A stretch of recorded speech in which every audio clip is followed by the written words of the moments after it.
The space around the Kethera system was quiet. Too quiet for Admiral Vextar's liking. His massive flagship, the Sovereign's Wrath, drifted through the darkness with 20 other Valtheran warships. They were hunting rebels again. Always hunting rebels. "Sir, we have a problem," called out his sensor officer. The young Valtheran's voice cracked with worry. Admiral Vextar turned his 4 eyes toward the main screen. "What kind of problem?" "There's something big coming out of nowhere. The energy readings don't make sense." The Admiral's skin changed from blue to deep purple. That color meant anger. "Show me." The main screen filled with numbers and lines that danced around like crazy. Then space itself seemed to twist. A hole opened up in nothing and something huge came through. It was a ship. But not like any ship the Valtherans had ever seen. The human Battlecruiser Indomitable Spirit slid into normal space like a knife cutting through paper. It was massive, over 2 kilometers long. Its hull was dark gray with sharp angles that caught the starlight. Strange markings covered its sides. To the Valtherans, it looked like a metal monster. On the bridge of the human ship, Captain Dongwoo Kim stood up from his chair. He was a tall man with calm eyes and graying hair. Around him, his crew worked at stations filled with screens and lights. "Where are we?" asked Kim. "The Kethera system, sir," replied Jaewon Kang, his navigator. "But we're not alone." Kim looked at the main screen.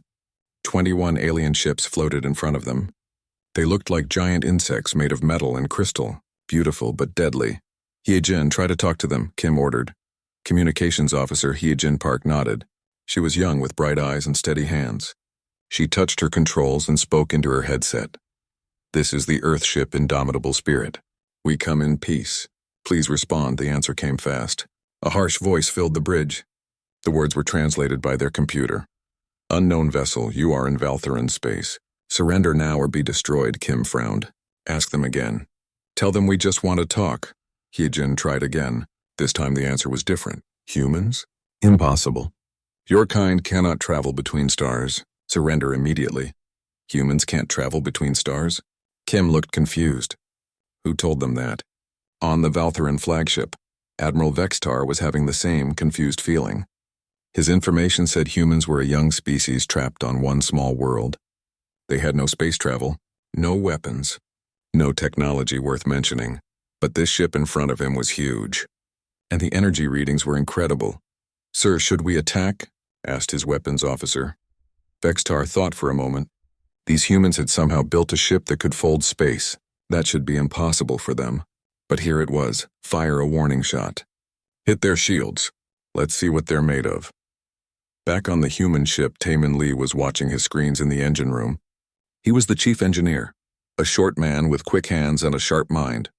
When the Valtheran plasma lance hit their shields, his screens lit up like fireworks. "Captain, you need to see this," he called over the radio. "What is it, Taemin?" "Their weapon just hit us." "But our shields didn't just block it. They studied it. The computer is already figuring out how to stop the next shot better." On the bridge, Lieutenant So-young Choi was watching the tactical display. She was young but smart with eyes that missed nothing. "Sir, I count 21 enemy ships. They're moving into attack formation." Kim sat back in his chair. He had hoped this would be peaceful, but it looked like these aliens wanted a fight. "Hye-jin, one more try. Tell them we don't want to hurt anyone." The response came as more plasma shots. This time they aimed to kill. The Valtheran weapons were powerful. They had burned through the shields of 100 different species. They had melted the armor of ships twice the size of the human vessel. But when they hit the Indomitable Spirit, something strange happened. The shots hit the shields and scattered like water hitting a wall. The human ship didn't even shake. "Impossible," whispered Admiral Vextar. "Hit them again. Full power." This time all 21 ships fired at once. The space around the human ship lit up like a star being born. Energy that could melt a moon struck the strange vessel.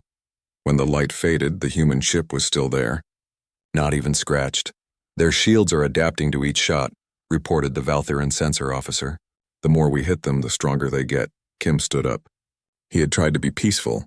Now his crew was in danger. So-young, return fire, but just enough to make them back off. "Yes, sir." The human ship turned slightly. Gun ports opened along its side. Instead of energy weapons, metal rods shot out. But these weren't normal metal rods. They were made of tungsten and moving at 15% of light speed. The first rod hit a Valtheran cruiser. It went through the ship's shields like they weren't there. It punched through the armor like it was paper. The cruiser exploded in a ball of fire. "What kind of weapon was that?" shouted Admiral Vextar. "Just metal, sir, but moving very, very fast." Another rod fired. Another Valthuran ship died. The aliens had never seen anything like it. Their shields were made to stop energy. Plasma, lasers, particle beams, they could handle all of that. But solid objects moving that fast? Their technology wasn't built for that. "Sir, we need to retreat," said Vextar's second in command. But the Admiral wasn't listening. He was staring at the human ship and remembering old stories. Very old stories. Stories about the Void Walkers. When he was young, his grandmother had told him tales of beings who could bend space and make metal think. Creatures who had almost destroyed the Valthuran people 50,000 years ago, before they mysteriously disappeared, sir? His officer asked again. Vextar's skin turned white with fear. "Send a message to the capital. Emergency priority. Tell them the Void Walkers have returned." On the human ship, Kim watched the alien fleet backing away. He didn't understand why they looked so scared. To him, this had just been a small fight. "Should we follow them, sir?" asked So Young. "No, let them go. But keep our shields up." As the Valthuran ships jumped away, Kim looked at the stars. Somewhere out there was an empire that thought humans couldn't travel between worlds. They were about to learn how wrong they were, and in the depths of space, Admiral Vextar's message raced toward the Valthuran capital, carrying news that would shake an empire to its core. The humans had returned, and they were nothing like what the galaxy expected. 50,000 years ago, the Valthuran people were young. They lived on one world and dreamed of touching the stars. They built their first ships and reached out into space with hope and wonder. That was when they met the Void Walkers. The old story said the Void Walkers came from nowhere, like ghosts made of metal and fire. Their ships could appear and disappear at will. They could make space bend around them like water. Worst of all, their machines could think and learn and adapt. The young Valthuran Empire had tried to fight them. It was like trying to fight the wind itself. Every weapon they used, the Void Walkers found a way to stop. Every trap they set, the Void Walkers saw through. In the end, the Valthurans had to run. They fled across the galaxy, hiding in the far reaches of space. When they finally looked back, the Void Walkers were gone. Vanished as mysteriously as they had appeared. The Valthurans rebuilt their empire. They conquered other species. They became strong and proud, but they never forgot the old stories. In the darkest nights, mothers still whispered to their children about the Void Walkers and what would happen if they ever came back. Now, on the bridge of the Sovereign's Wrath, Admiral Vextar remembered every word his grandmother had told him.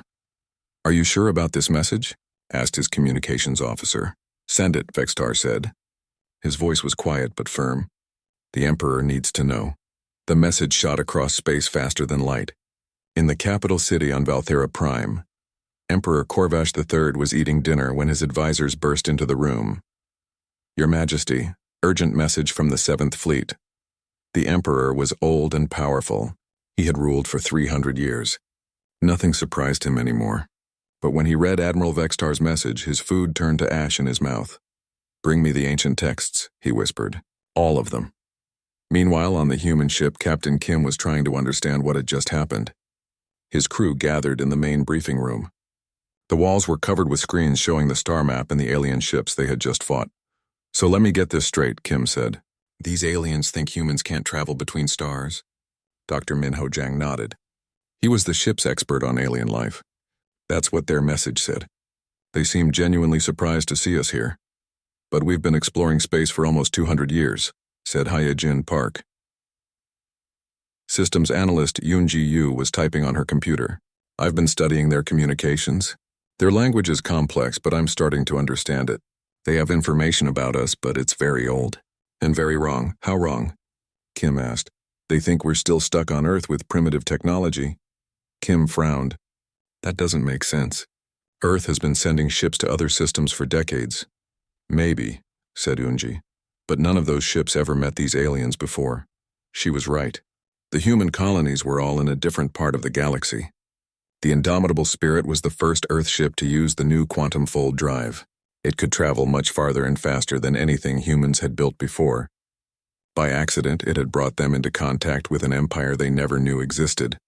"Sir," said So Young Choi, "we need to decide what to do next. Those ships that attacked us, they might come back with friends. Kim looked at the star map. Red dots showed Valtheran territory. There were hundreds of systems, thousands of worlds. This wasn't just one species, it was a huge empire. What do we know about them? He asked. Yunji pulled up more information on her screen. From what I can tell, they control many different species. Not all by choice. You mean slaves, said Kim. His voice was hard. It looks that way. The communications I intercepted mentioned subject races and compliance enforcement. The room got quiet. The crew of the Indomitable Spirit came from many different countries on Earth, but they all shared the same values: freedom, justice, the right to choose your own path. Sir, said Chief Engineer Taemin, Lee over the radio, you need to see what I found. They went down to the engineering section. Taemin was standing next to a table covered with pieces of metal and crystal. This is debris from the ship we destroyed, he explained. I've been studying their technology, and? It's advanced but old, very old. Like they stopped learning new things a long time ago. He picked up a crystal device. This is their computer core. It can only follow orders. It can't think or adapt. Unlike ours, said Kim. Exactly. Our computers learn and grow. Theirs just do what they're told. Taemin pressed a button and a hologram appeared. It showed the inside of a Valtheran ship. Look at this. See how everything is built? It's designed for rigid control. No flexibility. No creativity. They rule through fear, said Dr. Zhang quietly. That's why they were so surprised when we appeared. Something new challenges everything they believe. Back on Valthera Prime, the Emperor was reading ancient books by candlelight. The texts were so old they couldn't be stored in computers. They had to be written on special paper that could last for thousands of years. Court historian Nethys stood beside him. She was the only person alive who could read the oldest Valtheran language. What does it say about their technology? The Emperor asked. Nethys pointed to strange symbols on the page. They could make their machines think. Not just follow orders, actually think. Their computers could learn and adapt in real time. Like what we just saw? Yes, Your Majesty. The shields that got stronger with each attack. That's exactly what the ancient texts describe. The Emperor closed the book with shaking hands. How many ships did Admiral Vextar lose? 3 destroyed, 7 damaged. Out of 21 ships. 1 human ship did that? Yes, Your Majesty. The Emperor stood up and walked to the window. Outside, the capital city stretched for hundreds of miles. Billions of beings lived under Valtheran rule. Most were happy to serve the Empire, but some were not. If word spreads that the Void Walkers have returned, the subject races might revolt. Nethys finished. They remember the old stories, too. Already on distant worlds, the whispers had begun. In slave quarters and work camps, beings who had never seen hope before began to believe. The legend said the Void Walkers would return one day to free all who suffered under tyranny. On mining world Keto 7, a slave named Kathera heard the news from a guard who thought she couldn't understand Valtheran. Her people had been conquered 200 years ago. Now they worked in the deep mines digging rare metals for the Empire. But tonight, Kathara looked up at the stars and smiled for the first time in years. Back on the Indomitable Spirit, Captain Kim made his decision. We can't go home and pretend this never happened, he told his crew. There are slaves out there who need help. Sir, said Security Chief Woojin Park, we're just one ship. They have thousands. Maybe, but we have something they don't. What's that? Kim smiled. We have something worth fighting for. In the depths of space, more Valtheran ships were already heading toward human territory. General Zephon, the Empire's greatest military commander, had been given orders to gather the largest fleet in Valtheran history. The humans had appeared from nowhere once. They wouldn't be allowed to disappear again. But in the quantum fold drives of Earth, other ships were being prepared. The Indomitable Spirit was not alone anymore. The galaxy was about to change in ways no one could imagine.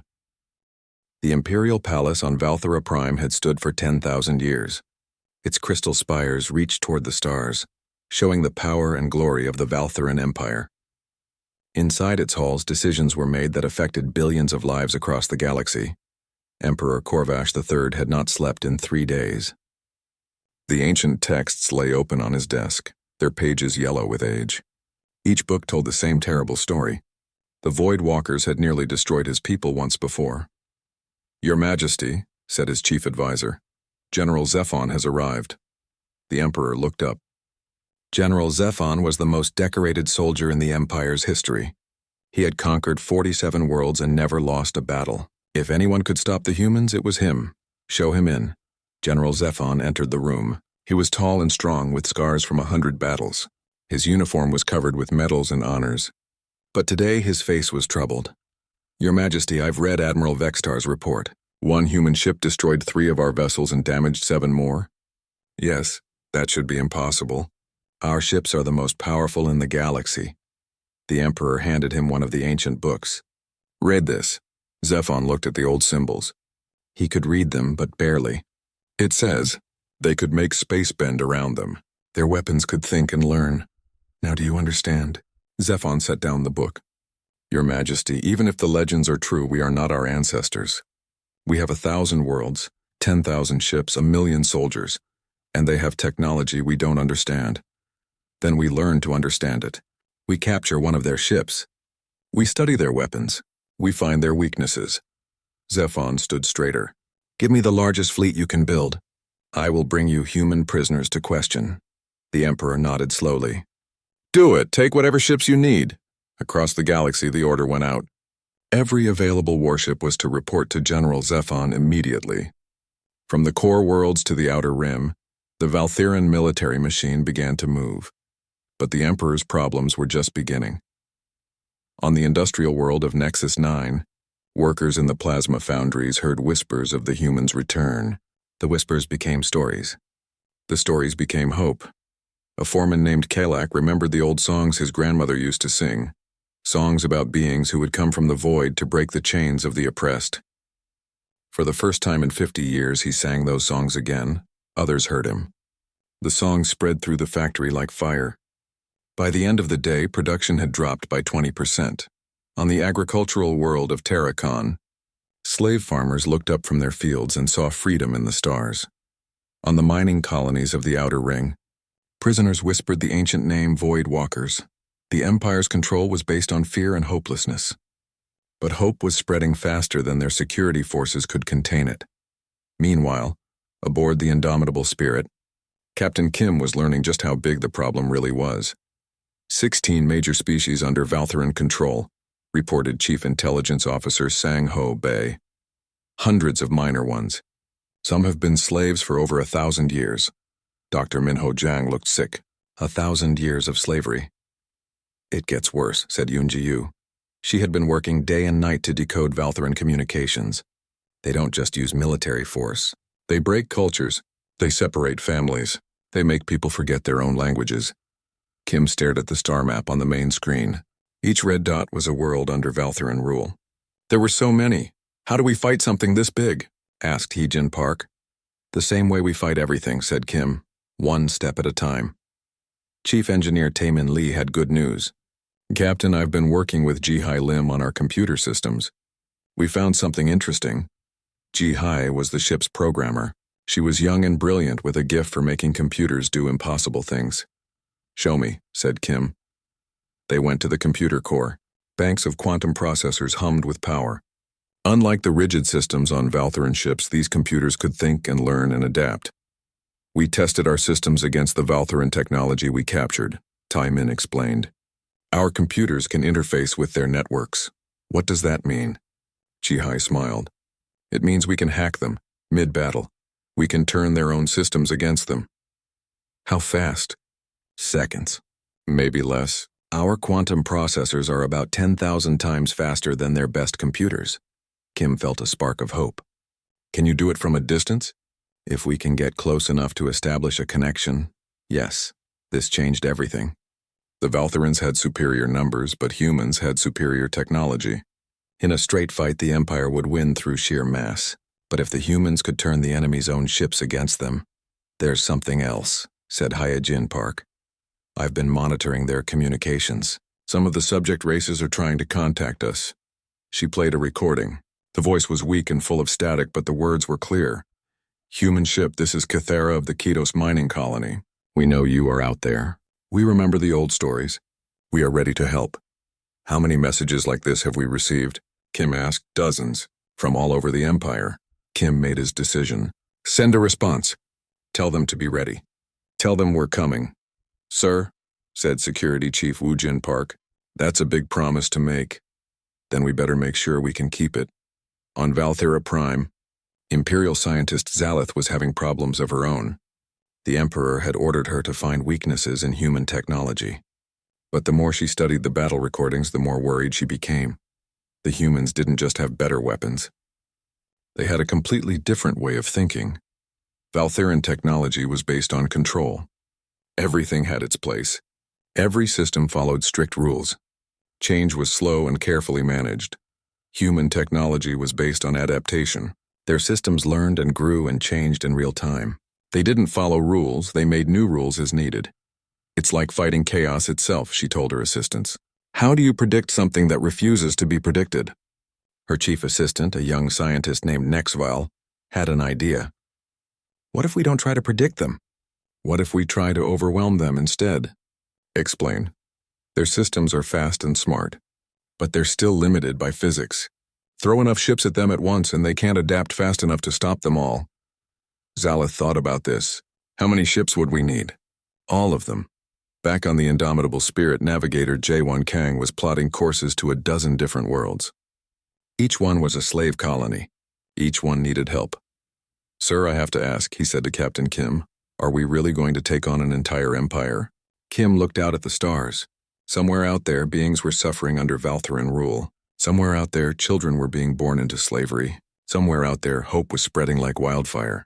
J1, do you know what my grandfather told me before I joined the space service? No, sir. He said that the hardest battles are worth fighting because they're the hardest battles. Kim turned to his crew. We didn't come out here looking for a war, but sometimes war finds you anyway, and when it does, you have to decide what kind of person you want to be. Communications Officer Heejin Park spoke up. I vote we show them what humans are made of. One by one, the rest of the crew nodded.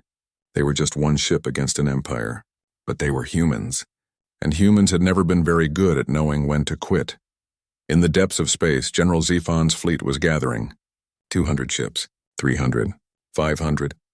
The largest military force in Valtheran history, but on 1,000 worlds, slaves were sharpening hidden knives and remembering forbidden songs. The galaxy was about to learn what happened when an unstoppable force met an immovable object, and in the quantum depths of space, more human ships were coming. General Zephon stood on the bridge of his flagship, the Empire's Fist, and smiled. Around him floated the largest fleet in Valtheran history. 200 warships hung in space like a cloud of deadly stars. Each ship was massive. Each ship was powerful. Together they could crack open a moon. Sir, the trap is ready, reported his tactical officer. The trap was simple, but clever. A fake distress signal from a slave transport in the Morgul Nebula. The message claimed that prisoners were dying and needed immediate help. If the humans were as soft-hearted as their actions suggested, they would come running to save innocent lives, and when they did, they would fly right into the center of Zephon's fleet. Are all ships in position? He asked. Yes, sir. We have them arranged in a perfect sphere.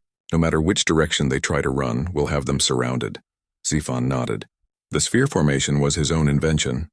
It put the enemy at the center of a ball of firepower with no way out. He had used it to conquer 12 different worlds.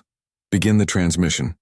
Light years away, the Indomitable Spirit received the desperate call for help. Captain, said Hyojin Park, we're getting a distress signal from the Morgul Nebula. A slave transport is asking for help. Captain Kim looked at the message on his screen. It showed a ship full of prisoners with life support failing and guards beating anyone who tried to help. It could be a trap, said Security Chief Woojin Park. Kim studied the transmission. Everything about it looked real. The fear in the prisoners' eyes. The cruelty of the guards. The desperation in their voices. It probably is a trap, he agreed. But what if it isn't, sir? What if those people really are dying while we sit here wondering if it's safe to help them? Woojin understood. This was why he served under Kim. The captain never took the easy path when lives were at stake. Orders, sir? Set course for the Morgul Nebula. Full speed. Should we call for backup? Asked Heejin. Kim shook his head. The nearest Earth ship is weeks away. Those people don't have weeks. As the Indomitable Spirit jumped into quantum fold space, General Zephon received confirmation that his trap had worked. The human ship is coming, sir. They'll drop out of fold space right in the center of our formation. Perfect. When they appear, all ships fire at once. Don't give them time to adapt their shields. But Zephon had made one mistake. He was thinking like a Valtheran, rigid, predictable, following the rules of warfare that his people had used for thousands of years. Humans didn't follow those rules. The indomitable spirit dropped out of Quantum Fold, exactly where Zephon expected. But instead of appearing confused and helpless, it immediately went to full combat alert. 200 ships, reported Lieutenant So Young Choi. All around us, perfect sphere formation. Just like we thought, said Kim calmly. Wu Jin, are our people ready? Yes, sir. Kim had known this was a trap from the beginning. But he had come anyway, because the only thing worse than walking into a trap was letting innocent people die because you were afraid. Launch fighters. Fighter wing. Commander Sun Hee. Kim smiled as she gave the order. All squadrons, go, go, go. The indomitable spirit opened its launch bays and released its deadliest secret. Not human pilots in fighter craft, but something much more dangerous. Autonomous drones. They looked like silver birds made of metal and light. Each one was controlled by quantum computers that could think and learn and adapt faster than any organic mind. They flew in perfect coordination, each drone sharing information with all the others in real time. What are those things? Asked Zephon's tactical officer.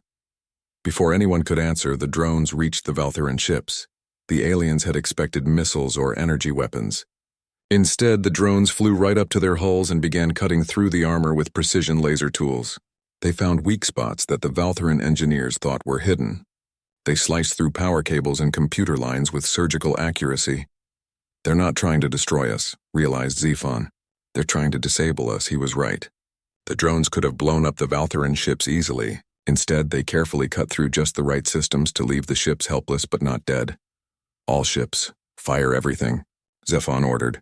200 warships opened fire at the same time. Energy beams and plasma bolts filled space like a deadly light show. The firepower was enough to destroy a small moon. But the human ship wasn't where they were aiming. Where did it go? Someone shouted. Technical specialist Kyung-Min Choi was at his station on the Indomitable Spirit, running the most experimental system the ship carried. Space-time distortion. Artificial gravity well activated, he reported. We're pulling space around us like a blanket.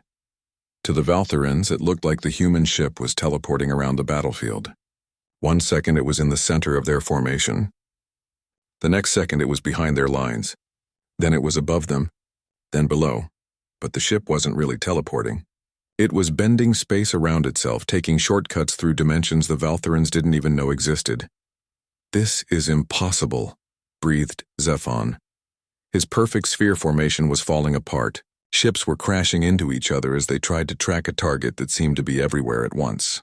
His careful trap was turning into chaos, and the human drones kept coming. They swarmed over the Valtheran ships like angry insects. But these insects could cut through steel and rewire computers faster than the aliens could react. On the Indomitable Spirit, Ji-Hai Lim was having the time of her life. I'm into their main computer network, she announced.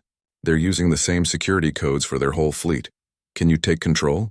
Asked Kim. Give me 30 seconds. She didn't need 30 seconds. She needed 15. Suddenly, half of Zephon's ships stopped responding to orders. Their weapons turned toward their own allies.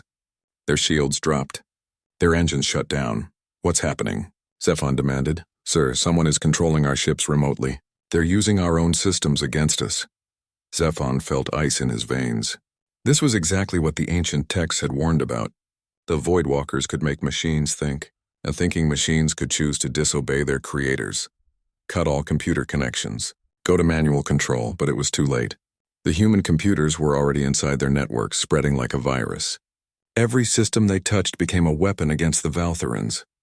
In 4 hours, the largest fleet in Valtheran history was destroyed, not by superior firepower, not by better weapons, but by superior thinking. When it was over, only 20 Valtheran ships remained. The rest were either destroyed or floating helpless in space, their crews trapped inside ships that no longer obeyed them. General Zephon stood on his bridge and looked at the human vessel. It hadn't even been damaged. Sir, should we surrender? Asked his tactical officer. Zephon thought about the Emperor, about the Empire, about his duty as a soldier. No, we run. We warn the capital. We tell them what we learned. As the surviving Valtheran ships limped away, Captain Kim received a message from the slave transport. It was real. The prisoners really were dying. The indomitable spirit moved to help them. Its medical team's already preparing to treat the injured. How many? Kim asked Dr. Yu Jin-han. 300 prisoners, mostly from the outer colonies. They've been traveling for weeks in terrible conditions. Kim nodded. Save them all. As the medical teams worked, Communications Officer Hee-jin Park monitored the Valtheran transmissions. Sir, they're sending messages to their capital. They're telling the Emperor what happened here. Let them, said Kim. Maybe now they'll understand that we're serious. But on Valthera Prime, Emperor Korvash read General Zephon's report and felt only terror. 200 ships. The pride of the Valtheran military. Destroyed by one human vessel. The ancient texts had been right. The Void Walkers were more powerful than anyone had imagined, and somewhere in the deep archives, Imperial scientist Zalith was reading about a weapon so terrible that it had been locked away for 50,000 years. A weapon called the Void Ripper. It was time to wake it up. Deep beneath the surface of the fortress world Kethamor, something ancient was waking up. Imperial scientist Zalith walked through corridors that had been sealed for 50,000 years. Her footsteps echoed in the darkness as emergency lights flickered on ahead of her. Behind her, a team of engineers carried equipment they didn't fully understand. Are you sure about this? Asked her assistant, Nexville. His voice was nervous. No, Zalith admitted, but the Emperor's orders were clear. Wake up the Void Ripper. The Void Ripper was a weapon from the ancient times built during the First War with the Void Walkers. It had never been used. The scientists who built it were too afraid of what it might do. They reached a massive door made of metal that no one could identify. Strange symbols covered its surface, glowing with their own inner light. The texts say it responds to voice commands, Zalith said. She cleared her throat and spoke in the old language. Open for the servants of the Empire.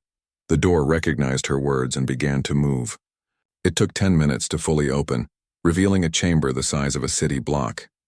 In the center stood the Void Ripper. It didn't look like a weapon. It looked like a work of art made by an insane genius. Crystal and metal twisted together in impossible patterns. Energy flowed through tubes that seemed to exist in more than 3 dimensions. At its heart, something pulsed with purple light. By the stars, whispered Nexaval. It's beautiful, and deadly, Zalith added. According to the records, it can tear holes in space-time itself. Big enough to swallow entire star systems. The device hummed with power as they approached. Text appeared in the air above it, written in letters of light. Status dormant. Awaiting activation command. Warning. Use of this device may result in uncontrolled dimensional cascade. Recommend extreme caution. Even the ancient scientist had known how dangerous this was. On Valthera Prime, Emperor Korvash was reading the final reports from General Zephon's defeat. 200 ships destroyed. The Empire's greatest military leader defeated by a single human vessel. Fear had spread across the galaxy like a plague. On a dozen worlds, slave uprisings had begun.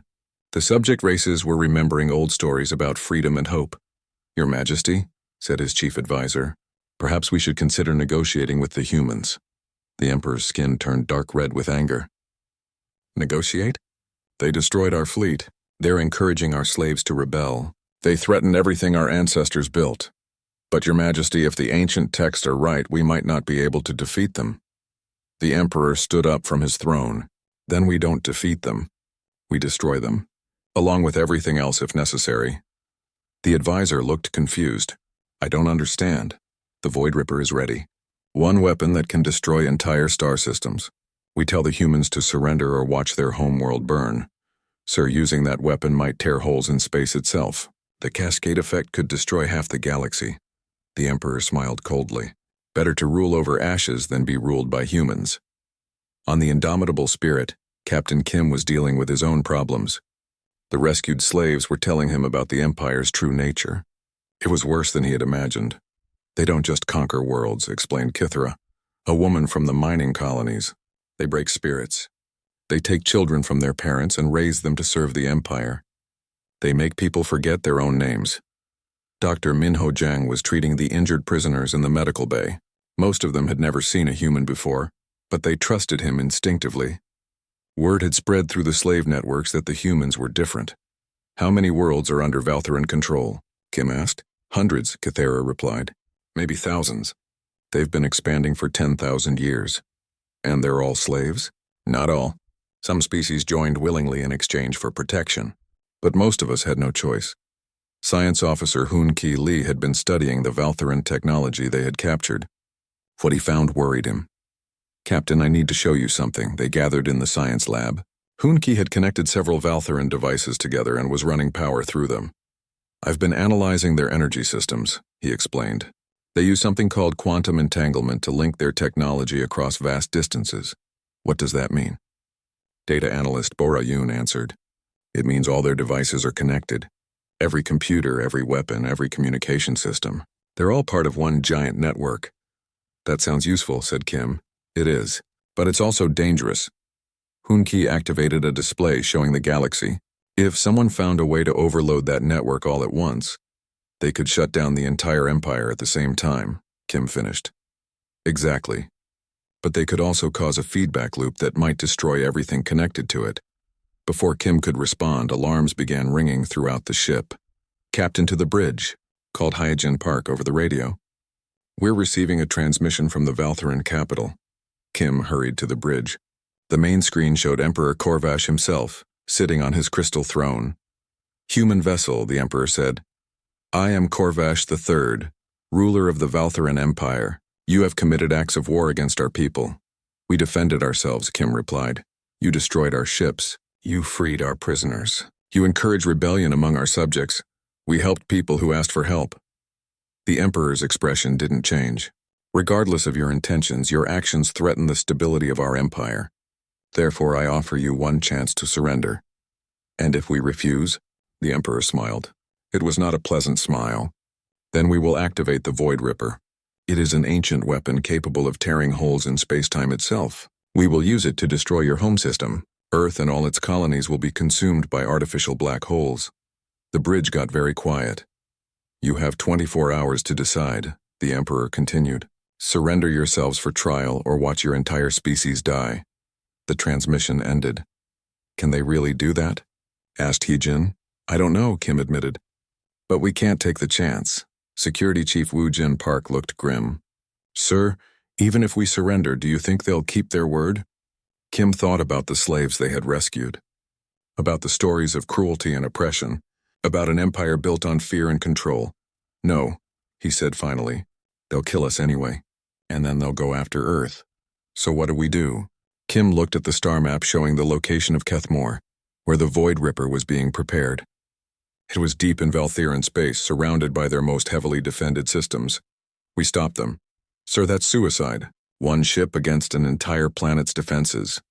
"Maybe, but sitting here doing nothing is definitely suicide." Communications Officer Hyojin Park spoke up. "Sir, I'm receiving messages from across the Empire. The subject races are asking what they can do to help." "How many?" "Dozens of worlds. Hundreds of resistance groups. They're ready to coordinate uprisings across the Empire." Kim made his decision. "Send a message to all resistance groups. Tell them to be ready. In 24 hours, we're going to give them the biggest distraction in galactic history." Navigator Jaewon Kang was already plotting a course to Kethmore.